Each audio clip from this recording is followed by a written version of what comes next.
Is downshifting actually a positive move, and could it help you excel at work? Initially, it may seem counterintuitive, but embracing this approach might actually be the key to achieving a healthier life balance and boosting performance.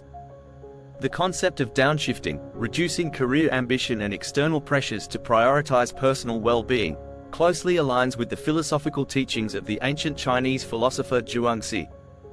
Taking care of both your emotions and physical health could be far more important than the constant drive for success. It's common knowledge that good health contributes to better performance, but how many truly prioritize it? In places like the United States and the UK, chronic stress and lifestyle-related illnesses such as obesity, heart disease, and diabetes are on the rise. In fact, the US has one of the highest obesity rates in the world, with over 42% of adults classified as obese, while work-related stress contributes to burnout, sleep deprivation, and even depression. This suggests a widespread neglect of physical and emotional well-being in the pursuit of external achievements. Modern life imposes various mental and physical pressures. Many people feel pulled in different directions, juggling work, family, and constant connectivity through technology. Zhuangzi described this mental and physical state as suspension, a fitting metaphor. One hand tied to your phone, another to your boss's demands, and perhaps your leg bound by family or personal commitments. Over time, this creates immense strain on the body and mind. Additionally, cultural expectations often encourage self-sacrifice in the name of success. Many feel pressured to compromise sleep, exercise, or meals to meet deadlines and external goals, leading to exhaustion and a disconnection from their own needs. This pattern of neglect can continue for years until the body eventually protests through illness or burnout. This imbalance between work and self-care is not uncommon. In highly competitive work environments, it's easy to become consumed by external pressures and lose sight of personal well-being. A common narrative involves individuals pushing themselves beyond healthy limits, working long hours, and sacrificing rest. But this focus on external achievements often leads to health problems, whether it's burnout, chronic fatigue, or more severe illnesses like cancer and heart disease. The long-term consequences of ignoring self-care are serious. Zhuangzi's teachings encourage a shift in attention from these external demands to internal self-care. His philosophy reminds us to focus on essential elements like how we eat, sleep, and move. It's a reminder that taking care of the body and mind is not a sign of laziness but of wisdom. To be our strongest selves, we need to care for both our physical health, particularly our spine, and our emotional state.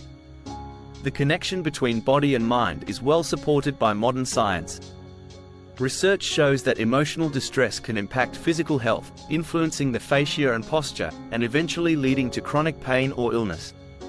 For instance, studies in the US have found that stress is a significant contributor to musculoskeletal disorders, particularly in professions that involve long hours of sitting or repetitive strain. To combat this, simple adjustments in daily routines can help. Maintaining good posture is essential, especially for office workers who spend long hours at a desk. Neck and shoulder problems, along with back pain, are increasingly common due to sedentary lifestyles. In fact, a study by the British Health and Safety Executive revealed that 37% of all work-related ill health in the UK in 2019 to 2020 was related to musculoskeletal disorders, highlighting the need for better ergonomic practices. A proactive approach to this is to turn the office into a training ground for well-being. Simple posture exercises can be done at a desk. Start by placing both feet flat firmly on the floor, pressing your thighs downward, lifting your hips slightly as if you were about to stand up, but without actually standing, and imagining someone gently pulling your head upward from behind. This practice not only improves posture and straightens your spine, but also enhances focus and energy throughout the day. So, is Zhuangzi saying we should all try to do less? It could be argued that Zhuangzi's philosophy indeed supports the idea of downshifting, though not in the sense of giving up or becoming passive. Rather, it's about redirecting your attention back to yourself, taking care of your own well-being so that you can bring your best self to your work and life. Downshifting, in this context, is not about abandoning ambition but about balancing it with self-care. By cultivating calm and focusing on inner well-being, people can improve their work abilities and long-term success. In a world that often pushes individuals to overexert themselves, Zhuangzi's ancient wisdom may provide the perfect antidote to the pressures of modern life. If you found this useful and enjoyed this video, please like and subscribe. Thank you for watching, and we'll see you next time.